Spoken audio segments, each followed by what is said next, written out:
A Organização Mundial de Saúde estima que 10% da população mundial tenha algum tipo de deficiência auditiva. No Brasil, para cada 1.000 crianças nascidas, cerca de 6 apresentam algum tipo de perda auditiva. Muitas vezes os tratamentos e testes essenciais deixam de ser realizados. Isso é um perigo, por falta de informação mesmo da população. Então, para falar sobre esses cuidados, para transmitir a informação para você de qualidade, o que é preciso, né, saber para prevenirmos aí todo e qualquer problema, estamos recebendo hoje aqui nos estúdios da Boa Vontade TV a fonoaudióloga, a doutora Giovana Volpato. Seja bem-vinda, bom dia. Bom dia. Muito obrigada pela participação. Obrigada a você. Bom, primeiramente, quais são os tipos de problemas auditivos mais comuns na fase da infância?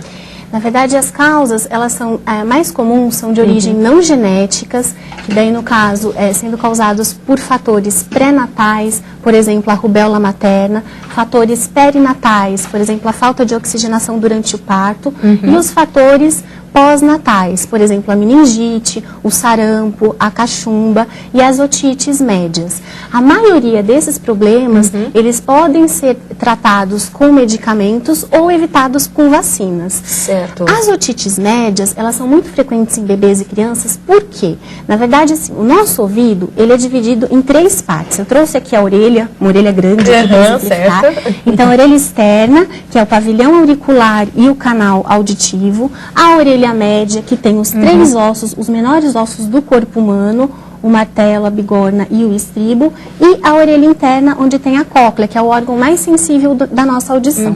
Na orelha média, nós temos a tuba auditiva, que é esse canal aqui. Esse canal, a tuba auditiva, ela faz a comunicação com o ouvido, com o nariz e com a garganta. Certo. Dá uma viradinha assim pra cá. Isso. Explica então pra gente. Vamos então, lá, assim, vamos de novo. De novo. A orelha externa, que é o pavilhão auricular e o canal auditivo. A orelha média, que tem os menores ossos do corpo humano, que é o martelo, a bigorna e o estribo. E o tímpano, que divide a orelha externa da orelha média. E a orelha interna, onde está a cóclea.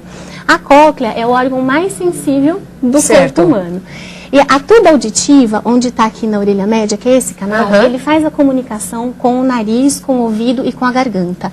Isso, no bebê, na criança, ele é mais horizontalizado. Então, a importância do bebê, no caso, da mãe amamentar o bebê mais sentado, na posição em pé, e não deitado, porque o líquido ele pode ir para a tuba auditiva e pode trazer mais infecções de ouvido. Então, está aí também uma prevenção aí nos bebês, na criança com otite. Que interessante. Um outro fator importante, hoje em dia, pensando em crianças um pouco mais velhas, de 8, 9 anos, as crianças hoje usam muito fone de ouvido, com música, MP3, MP4. Até ganham celulares. Exatamente. Brinquedos barulhentos, então também os pais têm que tomar cuidado, às vezes, com muitos brinquedos que fazem barulho. Isso, ao longo do tempo, pode trazer algum problema de audição futuramente com a exposição a longo prazo em ruído, com ruídos. Nossa, são muitos detalhes, Giovana. Com certeza. Impressionante. Agora, voltando um pouquinho na própria gestação da mulher, o acompanhamento médico é fundamental para a saúde auditiva da criança. Fala um pouquinho sobre isso pra gente. Então, assim, o pré-natal é muito importante. A mãe, na verdade, a mulher, quando pensa em ter filho, é fundamental procurar um tratamento, na verdade, procurar as vacinas hoje que estão em todos os postos de saúde gratuitos. Então, a vacina para a rubéola. A rubéola materna, além do problema de audição, ela pode trazer problemas neurológicos para a criança. Certo. O uso de medicamentos na gestação, então, pode trazer também problemas, não só também para audição, mas com problemas de malformação no feto. Claro. Então, tem vários fatores aí. Certo. Então, o pré-natal é fundamental, sempre o acompanhamento do médico. Então, isso antes mesmo da criança nascer. Com certeza. É fundamental. Então, esse cuidado já. Agora, nos primeiros momentos, né, na primeira infância, podemos dizer assim, muitas crianças sofrem mesmo com as otites. Otites frequentes, que acontecem sequencialmente. Fala um pouquinho sobre isso, Giovana. Então, na verdade, as otites, elas são causadas, como eu falei, pelo fato da mãe amamentar, de repente, um pouco mais deitada. E às vezes o próprio clima, principalmente aqui em São Paulo, a poluição, ela acaba trazendo essas otites de repetição. Então, o ideal é a mãe levar essa criança ao médico periodicamente, ao menor possibilidade, assim, se vê que tem um problema de dor de ouvido, de infecção, levar ao médico otorrinolaringologista, ele que vai fazer o diagnóstico, o tratamento medicamentoso no caso das otites. Essas otites de repetição na criança, ela pode trazer um atraso no desenvolvimento de fala. Então, muitas vezes, a criança pode ter trocas articulatórias decorrentes, às vezes, de uma perda pequena, causada por essa otite. Então, são perdas leves, moderadas, que com tratamento medicamentoso pode curar. Agora, muitas mães falam, mas meu filho, ele mama e dorme, né? Já é muito comum, ou com a mamadeira já deitado. Exatamente. Qual a dica que você deixa? Então, na verdade, não fazer isso. Procurar sempre amamentar. Nem que você coloque ele com alguns travesseiros, né? Isso, aí sim, mas não deitado de maneira nenhuma. Certo, fica a dica para você. Agora, quais os exames necessários logo que a criança nasce para já diagnosticar algum problema? O exame hoje, na verdade, obrigatório, que já foi aprovado obrigatório em todas as maternidades, é o teste da orelhinha. Ele foi aprovado recentemente pelo governo federal. Certo. E o teste da orelhinha, ele é um teste, é a triagem auditiva neonatal, onde pode ser identificada uma criança que tem algum problema de audição. Esse teste, se a criança falhar nesse teste, ela vai para uma bateria de exames. Então, não vai ser só um exame que vai diagnosticar esse problema de audição.